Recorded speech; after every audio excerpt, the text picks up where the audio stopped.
హల్లెలూయా! దేవునికి స్తోత్రం. మనమందరం ఈ విధంగా కలుసుకోవడానికి అవకాశం ఇచ్చిన దేవునికే వందనాలు. మొదటగా మనం ఒక పాట పాడుకొని దేవుని స్తుతించి, తర్వాత వాక్యోపదేశంలోనికి వెళ్దాము. ముందుగా ప్రార్థన. పరిశుద్ధ జీవాధిపతి జీవంగల దేవ, యేసయ్య ఈ విధంగా అందరినీ కలుసుకునేందుకు అవకాశం ఇచ్చినందుకు మీకే వందనాలు తండ్రి. ఇప్పుడు వాక్యం వింటున్న అందరికీ వాక్యం బాగా అర్థమయ్యేందుకు, అలాగే ఆరాధనలో పాల్గొని మీ ఆశీర్వాదాలను పొందుకునేందుకు సాయం చేయండి. నజరేయుడైన యేసు నామములో ప్రార్థిస్తున్నాం తండ్రి. ఆమేన్. Thank you Jesus. ఓ యేసుని ప్రేమ ఎంతో మహనీయము, ఆకాశతార పర్వత సముద్ర ములకన్న గోపది. ఆకాశతార పర్వత సముద్ర ములకన్న గోపది. ఓ యేసుని ప్రేమ ఎంతో మహనీయము, ఆకాశతార పర్వత సముద్ర ములకన్న గోపది. ఓ యేసుని ప్రేమ ఆగమ్యానందమే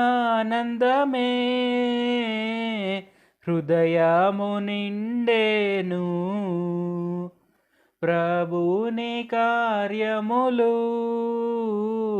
గంభీరమైనవి. ఆగమ్యానందమే హృదయము నిండేను, ప్రభుని కార్యములు గంభీరమైనవి. ప్రతి ఉదయ సాయంత్రములు స్తుతికి యోగ్యములు, స్తుతికి యోగ్యములు. ప్రతి ఉదయ సాయంత్రములు స్తుతికి యోగ్యములు, స్తుతికి యోగ్యములు. ఓ యేసుని ప్రేమ ఎంతో మహనీయము, ఆకాశతార పర్వత సముద్ర ములకన్న గోపది. ఆకాశతార పర్వత సముద్ర ములకన్న గోపది. ఓ యేసుని ప్రేమ దేవుని గృహములో సదా స్తుతించెదను, సంపూర్ణ హృదయముతో సదా భజించెదను.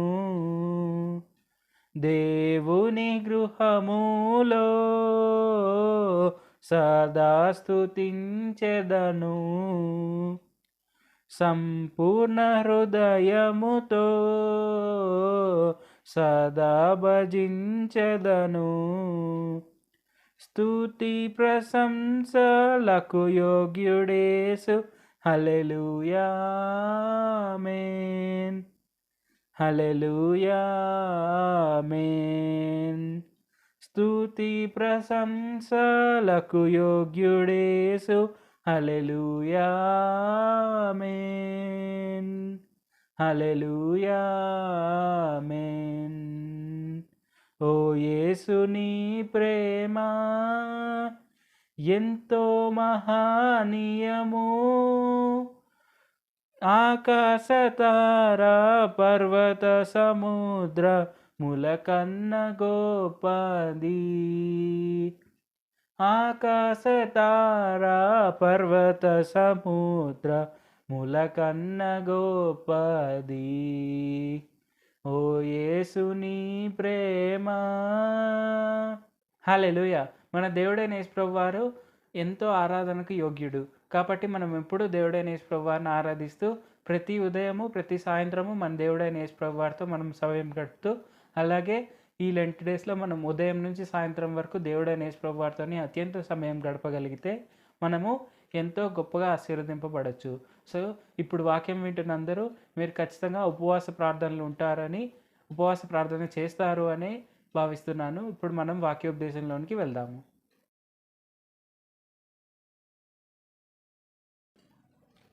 హల్లెలూయా! దేవునికి స్తోత్రం. మనమందరం ఈ విధంగా కలుసుకోవడానికి ఇంకొకసారి అవకాశం ఇచ్చిన యేసుప్రభు వారికి వందనాలు. మనం గత 3 వారాలుగా ఉపవాస ప్రార్థన గురించి తెలుసుకుంటూ వస్తున్నామనమాట. అంటే యేసుప్రభు వారు మనం ఉపవాస ప్రార్థన ఎలా చేయాలని కోరుకుంటున్నారు, అండ్ ఉపవాసం ద్వారా మనం ఎలాగ ఆశీర్వాదాలు పొందుకోగలుగుతాము, ఎలాగ మనము కాడులు విరగ్గొట్టగలుగుతాము, ఎలాగ మనము కాడిమాను మోకులు తీయగలుగుతాము. ఇవన్నీ మనం తెలుసుకున్నాం. ఈరోజు మనం దేని గురించి తెలుసుకుందామంటే ఉపవాస ప్రార్థన అనేది ఇప్పుడు మన పైన వచ్చిన తీర్పును మార్చుకోవడానికి కూడా మనము ప్రార్థన చేయొచ్చు, వాడవచ్చు.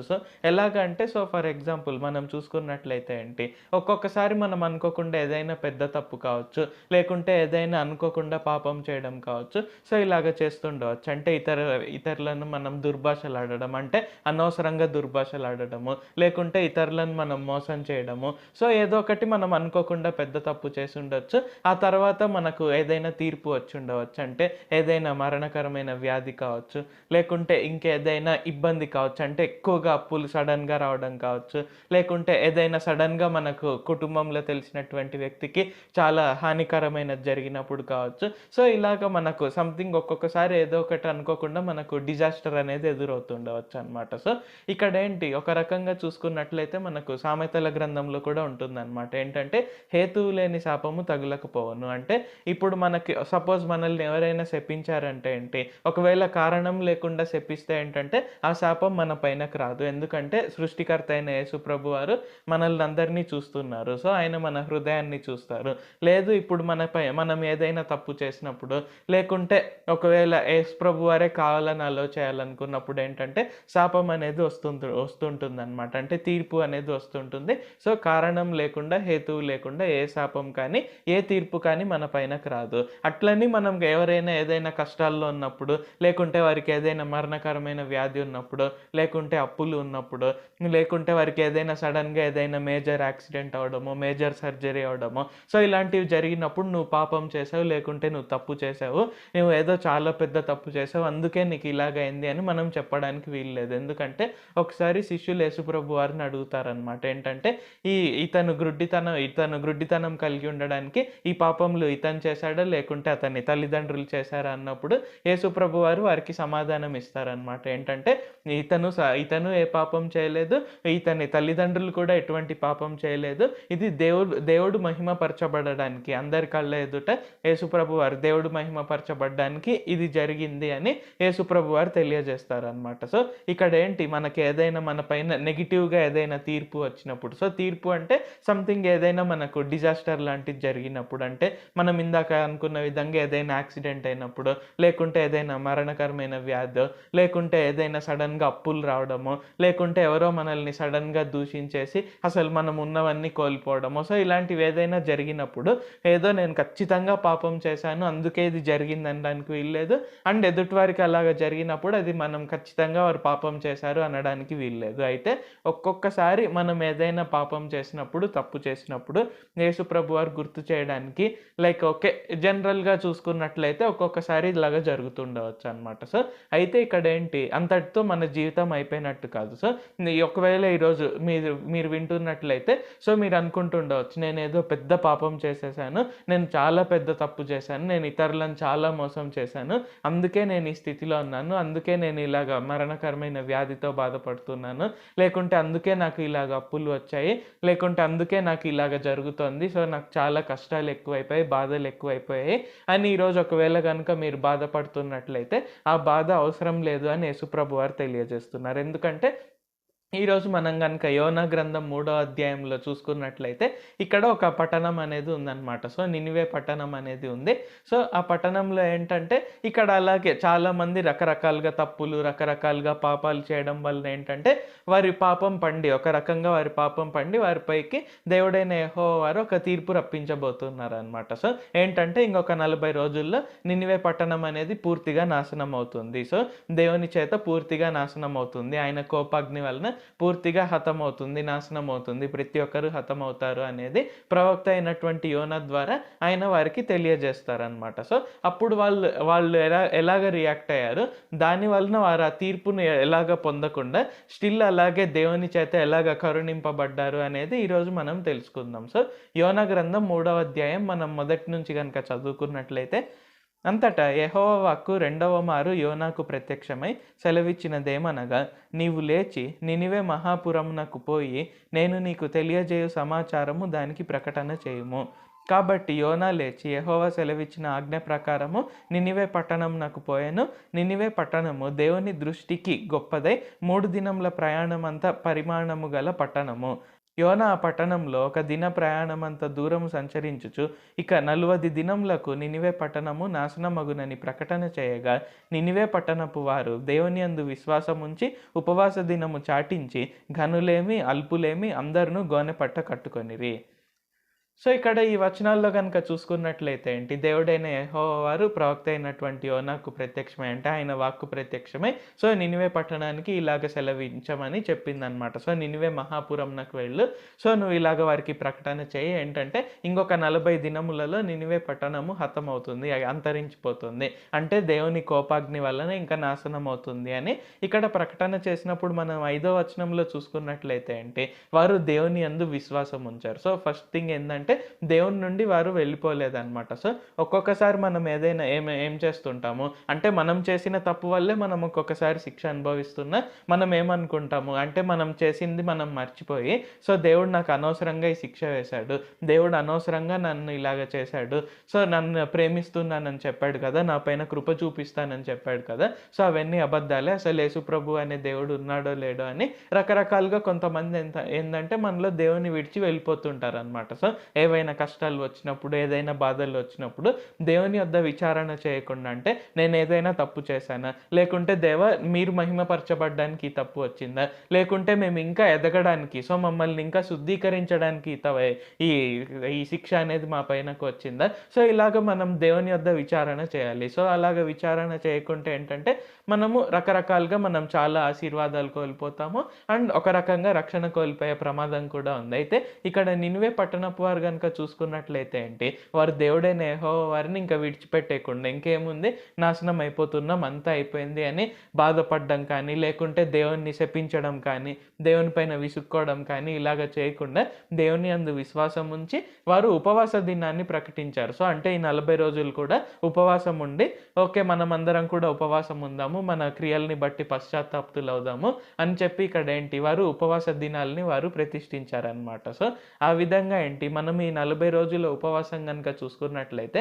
ఒకవేళ మన పైన ఏదైనా తీర్పు కనుక ఉన్నట్లయితే, అంటే చాలా పెద్దది ఏదైనా, అంటే ఏదైనా డిజాస్టర్ జరిగినప్పుడు, సో మనం దాని నుండి బయటపడే విధంగా యేసుప్రభు వారు మనకు చూసుకుంటారనమాట. సో ఇక్కడ ఒక రకంగా చూసుకున్నట్లయితే ఏంటి, ఇక్కడ నినివే పట్టణపు వారి పైన ఆయనకు ప్రేమ ఉంది కాబట్టి ఇక్కడ ఏంటి, నాశనం కాకముందే ఇంకొక 40 రోజుల ముందే వారికి ఆయన ప్రకటన చేశాడనమాట. సో అలాగ మన జీవితాల్లో కూడా చూసుకున్నట్లయితే ఏంటి, ఒక్కొక్కసారి ఆయన మనకు కళల ద్వారా కావచ్చు, లేకుంటే దర్శనాల ద్వారా కావచ్చు, లేకుంటే మనకు ఆత్మీయులైన మనుషుల ద్వారా కావచ్చు, లేకుంటే మనం ప్రార్థన చేస్తున్నప్పుడు ప్రేరేపణ ద్వారా కావచ్చు, ఇలాగ మనకు బయలుపరుస్తూ ఉంటారనమాట. సో నువ్వు ఇలాగ చేస్తున్నావు, సో నువ్వు ఇలాగ చేయకూడదు, లేకుంటే నేను నిన్ను ఇంకా ఎక్కువగా ఆశీర్వదిస్తాను, సో దానికి నువ్వు ఒకవేళ ఆ మార్గంలో వెళ్ళాల్సి వస్తే కొన్ని కష్టాలు రావచ్చు, లేకుంటే ఏమంటారు, ఇలాగ మనకు ప్రతి ఒక్కటి ఆయన మనకు బయలుపరుస్తారనమాట. సో అలాగ కనుక మనం నినివే పట్టణపు వారి ప్రకారంగా మనం విని,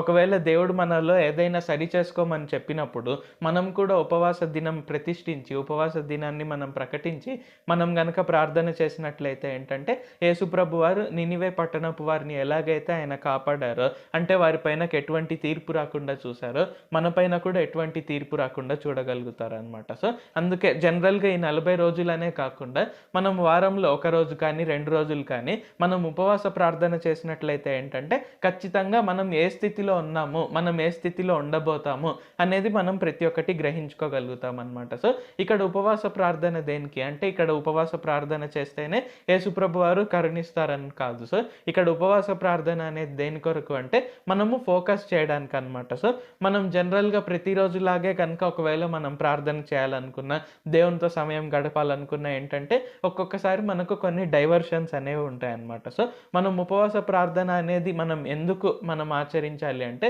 ఎటువంటి డైవర్షన్స్ అనేవి మ్యాక్సిమం లేకుండా మనకు ఉపవాసం ఉన్నప్పుడు గుర్తు చేస్తుంటుంది అనమాట శరీరం. అంటే మనకు ఆకలి, సో ఇలాగ ఉన్నప్పుడు ఏంటంటే, ఓకే నేను దేవునికి ప్రార్థన చేయాలి. సో అలాగా మనం మైండ్ సెట్ని మనం ట్యూన్ చేసుకొని, అలాగా నినివే పట్టణపు వారిలాగా కనుక మనం ప్రార్థన చేసినట్లయితే ఏంటంటే, మన ఫ్యూచర్ పరిస్థితిని కూడా మనం మార్చుకునే అవకాశం ఉంటుందన్నమాట. సో ఇక్కడ కనుక చూసుకున్నట్లయితే ఏంటి, వారు దేవుడైన యెహోవా వారి యందు ఆయన చెప్పిన మాట యందు విశ్వాసం ఉంచి వారు ఉపవాస దినాలను ప్రకటించి వారందరూ ఉపవాసం ఉంటున్నారు అనమాట. సో అల్పులేమి ఘనులేమి ప్రతి ఒక్కరు ఉపవాసం ఉంటున్నారు. అండ్ 6వ వచనం నుండి కూడా మనం కంటిన్యూ చేసుకున్నట్లయితే ఏంటి, ఆ సంగతి నినివే రాజునకు వినబడినప్పుడు అతడును తన సింహాసనం మీద నుండి దిగి తన రాజవస్త్రములు తీసివేసి గోనెపట్ట కట్టుకొని బూడిదలో కూర్చుండెను.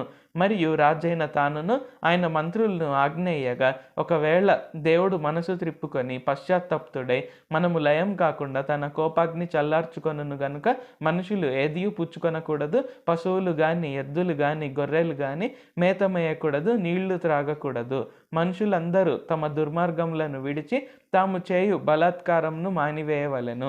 మనుషులేమి పశువులేమి సమస్తంను గోనెపట్ట కట్టుకొనవలెను. జనులు మనఃపూర్వకంగా దేవుని వేడుకొనవలెను అని దూతలు నినివే పట్టణంలో చాటించి ప్రకటన చేసిరి. ఈ నినివే వారు తమ చెడు నడతలను మానుకొనగా వారు చేయుచున్న క్రియలను దేవుడు చూచి పశ్చాత్తప్తుడై వారికి చేయదునని తాను మాట ఇచ్చిన కీడు చేయక మానెను. సో ఈ వచనాలన్నీ చూసుకున్నట్లయితే ఏంటి, ఇక్కడ మనకు ఇంకొక తాళపు చెవి దొరుకుతుంది అనమాట. సో ఇక్కడ మనలో ఏంటంటే, ఒక్కొక్కసారి కొంతమంది ఓకే అది ఏమంటారు, మనం ఏదైనా తప్పులు కావచ్చు పాపాలు కావచ్చు మనం రిపీటెడ్గా చేస్తుండవచ్చు. సో ఫర్ ఎగ్జాంపుల్ ఏంటి, సపోజ్ చెడు మాటలు మాట్లాడుతున్నారు అనుకుంటే, సో కొంతమందికి ఏంటంటే వారు చెడు మాటలు మాట్లాడకూడదు అనుకుంటారు. అంటే ఆ బూత్ మాటలు అవన్నీ మాట్లాడకూడదు అనుకుంటారు. కానీ ఒక్కొక్కసారి ఏమవుతుంటుందంటే అలవాటు వలన ఏంటంటే ఆ మాటలు అలాగా జారిపోతుంటాయి అన్నమాట నోటి నుండి. సో అలాగా మాట్లాడేసిన తర్వాత వారు బాధపడుతుంటారు, అరే నేను ఇలాగా మాట్లాడుండకూడదు, సో ఈ మాటలు అనేవి తప్పు మాటలు కదా, ఇవి బూతులు కదా, సో ఇవి నా నోటి నుండి రాకూడదు, నేను నీతిమంతుడను పరిశుద్ధుడను, సో యేసుప్రభు వారి రక్తం చేత నేను కడగబడిన వాడను అని ఒక రకంగా గిల్టీ ఫీలింగ్ అనేది వస్తుంటుంది అనమాట. కానీ స్టిల్ అలాగా చేస్తూ ఉంటారు. సో ఇక్కడ మనం చూసుకున్నట్లయితే ఏంటి, ఇక్కడ నినివే పట్టణపు వారు మొదట ఉపవాస దినాన్ని ఆచరించారు. సో అలాగే ఇక్కడ రాజు కూడా, సో మహాపురం యొక్క రాజు కూడా,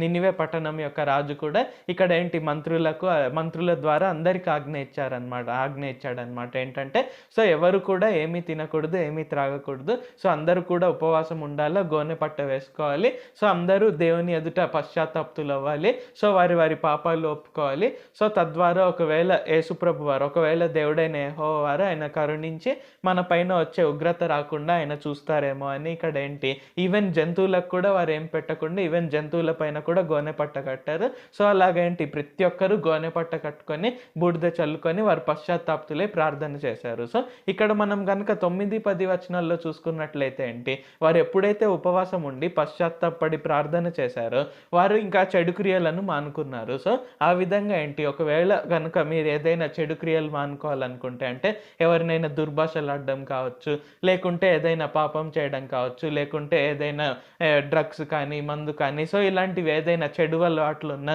చెడు వ్యసనాలు ఉన్నా, లేకుంటే తప్పుడు చూపులు చూస్తున్నా, సో ఇలాంటివి ఏదైనా సరే, సో యేసుప్రభు వారు ఏంటంటే ఓకే కొంతవరకు క్షమిస్తారు, అఫ్ కోర్స్ ఆయన క్షమిస్తారు, ఆయన ప్రేమమయుడు, కరుణామయుడు, కృపామయుడు, సో ఆయన ఖచ్చితంగా క్షమిస్తారు, అందులో ఎటువంటి డౌట్ లేదు. అయితే ఇక్కడ ఏంటి, మనము ఎదుటి వారికి కూడా లాస్ కాకుండా చూడాలన్నమాట. సో మనం ఏదైనా చెడు పనిని మనం అదే పనిగా మళ్ళీ కనుక చేస్తున్నట్లయితే ఏంటంటే ఒక్కొక్కసారి మన కుటుంబానికి అది ప్రమాదంగా మారవచ్చు, లేకుంటే ఎదుటి వారికి ఎవరికైనా అది ప్రమాదంగా మారవచ్చు. సో ఇక్కడ ఏంటంటే తద్వారా ఏంటి, వారి పక్షాన దేవుడు మనతో కూడా ఒక్కొక్కసారి పోట్లాడే అవకాశం ఉంది. సో ఇలాంటివి ఏవి వద్దు అనుకుంటే ప్రశాంతంగా, సో ఇక్కడ నినివే పట్టణపు వారు ఎలాగైతే ఉపవాస ప్రార్థన చేసి వారు పశ్చాత్తాపడి ఇంకా వారి చెడు క్రియలను ఎప్పుడైతే మానుకున్నారో ఆ విధంగా మనము చేయవచ్చు. సో ఇక్కడ వారు ఉపవాస ప్రార్థన చేయడం వల్ల ఏంటంటే వారు చెడు క్రియలను కూడా మానుకోగలిగారు. సో మనం చెడు క్రియలు మానాలి అనుకుంటే మనం అది ఖచ్చితంగా మానలేము.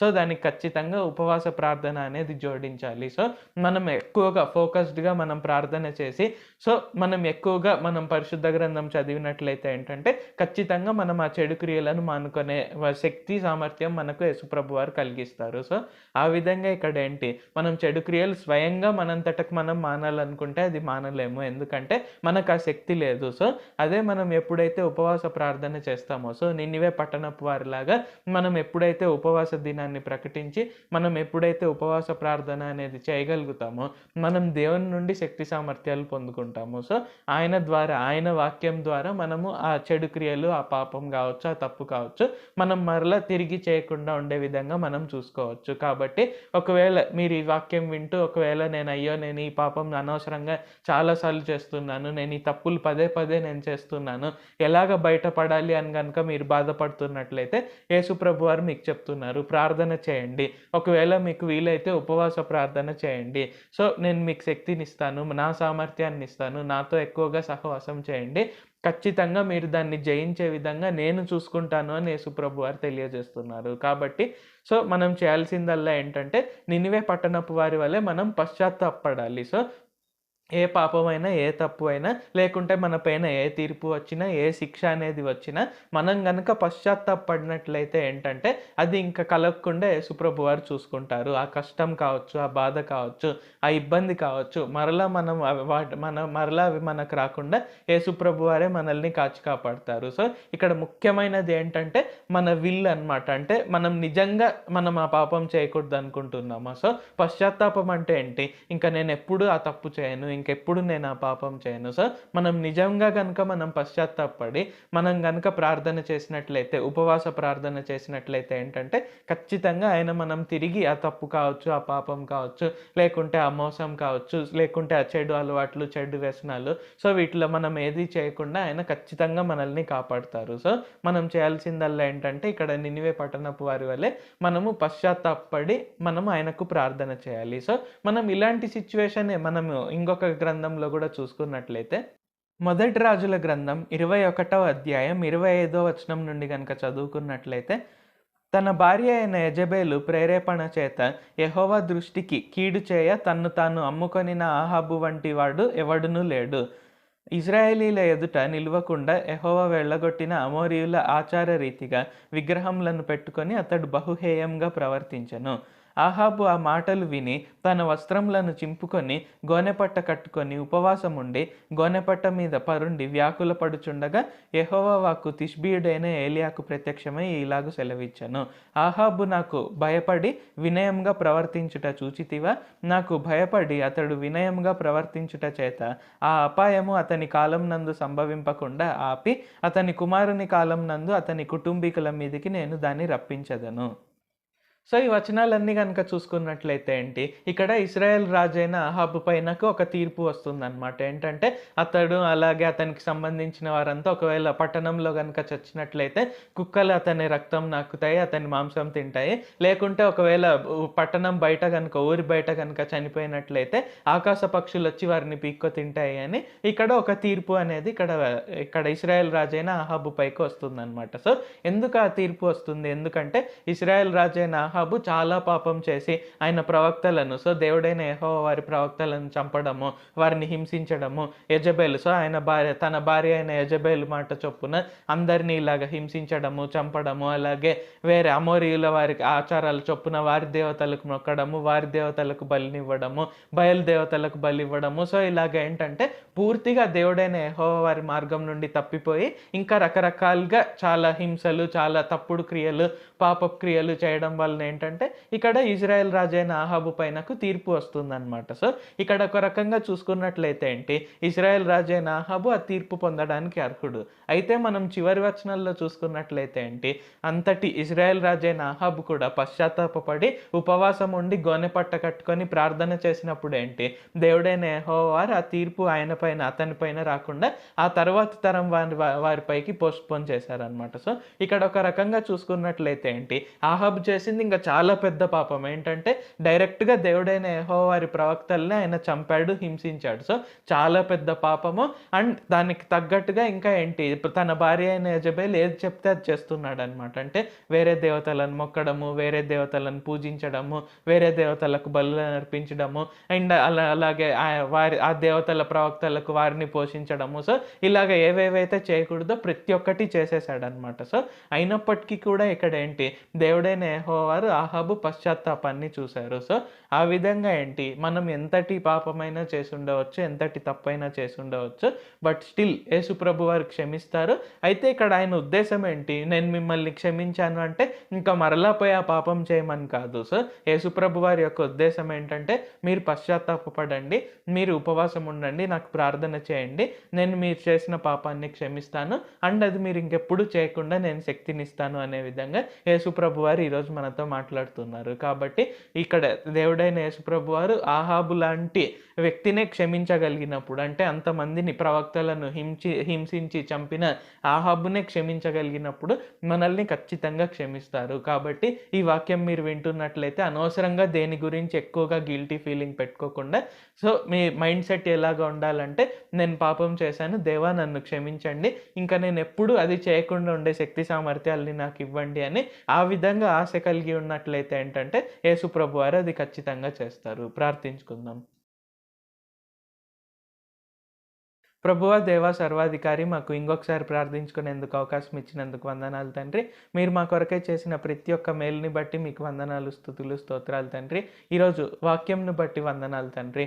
మేము ఉపవాస ప్రార్థనలో భాగంగా మేము నాలుగో భాగంగా ఈరోజు మీరు మాతో మాట్లాడినందుకు వందనాలు తండ్రి. ఒకవేళ మేము కనుక ఏదైనా తప్పు కానీ పాపం కానీ చేసి దాని వలన మేము శిక్ష కనుక పొందుకున్నట్లయితే మీరు పశ్చాత్తాపపడండి, నా యొద్దకు తిరిగి రండి, ఉపవాస ప్రార్థన చేయండి, నేను ఖచ్చితంగా మిమ్మల్ని క్షమిస్తాను, నా శక్తి సామర్థ్యాలతో మిమ్మల్ని నింపుతాను అని తెలియజేసినందుకు వందనాలు తండ్రి.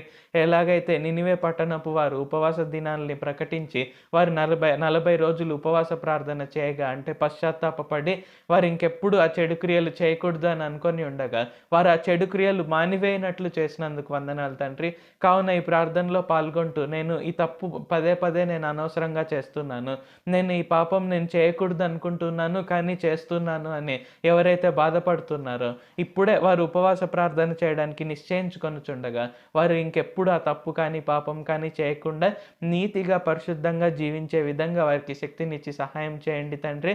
ఆ విధంగా మీ శక్తి సామర్థ్యాలతో వారిని నింపి వారు ఇంకెప్పుడు కూడా ఎటువంటి తప్పు కానీ ఎటువంటి పాపం కానీ మరలా చేయకుండా వారు నీతిగా పరిశుద్ధంగా జీవించుటకు, మీ కొరకై గొప్ప సాక్షులుగా జీవించుటకు సహాయం చేయండి తండ్రి. ఎందుకంటే పశ్చాత్తాపానికి నేను ఖచ్చితంగా విలువనిస్తాను అని రాజైన ఆహాబు యొక్క సిచ్యువేషన్ ద్వారా మాకు తెలిపినందుకు వందనాలు తండ్రి. ఇశ్రాయేల్ రాజైన ఆహాబు ప్రవక్తలను చంపి ప్రవక్తలను హింసించి అలాగే వేరే దేవతలను వేరే దేవుళ్ళను మొక్కుకొని వారికి పూజించి మీ మార్గం నుండి బొత్తిగా తొలగిపోయినప్పటికీ ఎప్పుడైతే అతను పశ్చాత్తాపడ్డాడో మీరు వెంటనే అతని పశ్చాత్తాపానికి అతని ఉపవాస ప్రార్థనను విని మీరు ఎప్పుడైతే అతని పైన వచ్చే తీర్పును పోస్ట్పోన్ చేశారో, ఆ విధంగా మేము కూడా అనవసరమైన ఇబ్బందుల్లో ఒకవేళ మేము కనుక చిక్కుకున్నట్లయితే ఈ ప్రార్థనలు ఎవరైతే పాల్గొంటున్నారో వారు ఎటువంటి ఇబ్బందుల్లో ఉన్నా ఎటువంటి ఆటంకాల్లో ఉన్నా ఇప్పుడే వారిని అందులో నుండి బయటకు పడవేసి అందులో నుండి గొప్ప మహిమను బయటకు తీసుకురండి తండ్రి. ఆ విధంగా మేము మీ నామంను గొప్పగా మహిమపరచుటకు, అందరి కళ్ళ ఎదుట మీ కొరకే గొప్ప సాక్షులుగా నిలుచుటకు సహాయం చేయండి. నజరేయుడైన సర్వశక్తిగల యేసుక్రీస్తు నామంలో ప్రార్థిస్తున్నాం తండ్రి. ఆమేన్. Thank you Jesus. సో దేవుడు మనల్ని అందరినీ ఆశీర్వదించును గాక. సో మనం మొదట్లో అనుకున్న విధంగా ఏదైనా శిక్ష వస్తే, ఏదైనా తీర్పు లాంటిది మన పైన వస్తే నేను ఖచ్చితంగా పాపం చేస్తేనే అన్నట్లు కాకుండా, ఒకవేళ అది కనుక పాపం వలన వచ్చింది, తప్పు వలన వచ్చింది అని యేసుప్రభు వారు కన్ఫర్మ్ చేస్తే, అంటే మనం ఆయన ద్వారా మనం పొందుకున్నట్లయితే మనం వెంటనే పశ్చాత్తాపడి ఉపవాస ప్రార్థన చేసినట్లయితే ఏంటంటే ఖచ్చితంగా ఆ పాపాలు నేను ఆల్రెడీ క్షమించారు అండ్ తిరిగి మనం ఆ పాపాలు చేయకుండా, ఆ తప్పులు చేయకుండా ఉండే శక్తి సామర్థ్యాలను ఆయనే మనకు ఇస్తారు. సో మనం ఇప్పుడు ఒక కీర్తన ద్వారా మనము దేవుని ఆరాధించుకొని స్తుతించుకొని ఈ కూడికను మనం ముగించుకుందాం. హల్లెలూయా. ఇప్పుడు మీరు విన్న వాక్యం మీకు అర్థమైందని భావిస్తున్నాను. ఇప్పుడు మనం ఒక పాట పాడుకొని దేవుని స్తుతించి ఈ కూడికను ముగించుకుందాం. విజయం నీ రక్తంలో అభయం, నీ హస్తంలో విజయం. నీ రక్తంలో అభయం, నీ హస్తంలో సమాధానం సదాకాలం, సమాధానం సదాకాలం. నా రక్షకుడా నీలో విజయం.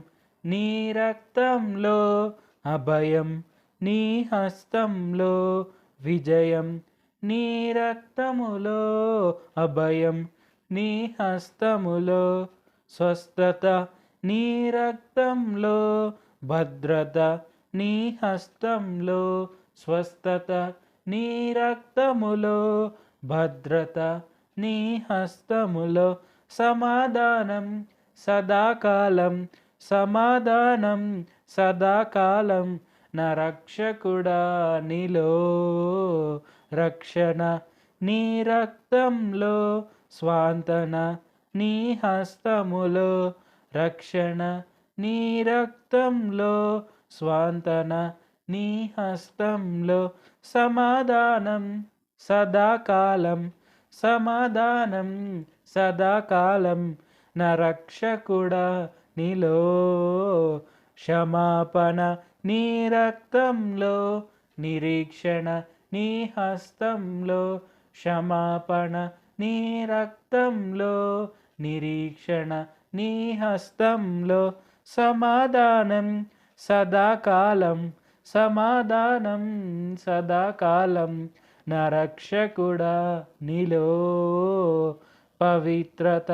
నీ రక్తంలో వినమ్రత, నీ హస్తంలో పవిత్రత. నీ రక్తంలో వినమ్రత, నీ హస్తంలో సమాధానం సదాకాలం, సమాధానం సదాకాలం. నా రక్షకుడా నీలో ఆరోగ్యం. నీ రక్తంలో ఆనందం, నీ హస్తంలో ఆరోగ్యం. నీ రక్తంలో ఆనందం, నీ హస్తంలో సమాధానం సదాకాలం, సమాధానం సదాకాలం.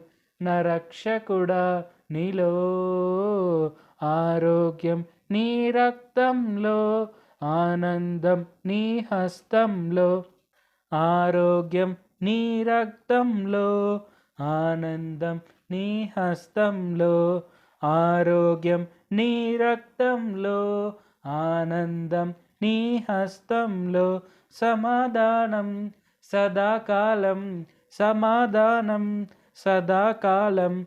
నా రక్షకుడా నీలో విజయం. నీ రక్తంలో అభయం, నీ హస్తంలో విజయం. నీ రక్తంలో అభయం, నీ హస్తములో సమాధానం సదాకాలం, సమాధానం సదాకాలం. నా రక్షకుడా నీలో. హల్లెలూయా. మన దేవుడైన యేసు ప్రభువారి ద్వారా మనకు అన్ని విజయాలే, మనకు అన్ని అభయమే. సో మనము అన్నిట్లో విజయం కలిగే ఉండొచ్చు. ఇది మనం గుర్తుపెట్టుకొని దేవుడైన యేసు ప్రభువారి నామం పేరిట మనము ఉపవాసం ఉండి ప్రార్థన చేయాలి. ఆయన నామం ద్వారానే మనం ఏదైనా పొందుకోవచ్చు. ఆయన నామాన్నే మనకు రక్షణ, ఆయన నామమే మనకు విజయం, ఆయన నామమే మనకు అభయం. సో ఆ నామాన్నే మనం నమ్ముకొని ఉండాలి. సో అది ఖచ్చితంగా మనం చేద్దాము. ఈ లెంట్ సీజన్లో ఖచ్చితంగా ఇప్పుడు వాక్యం వింటున్నందరూ ఉపవాస ప్రార్థన చేయాలి అని నేను కోరుకుంటున్నాను. మనం నెక్స్ట్ టైం కలుసుకునే వరకు దేవుడు మనల్ని అందరినీ ఆశీర్వదించును గాక. God bless us all. Amen. Thank you, Jesus.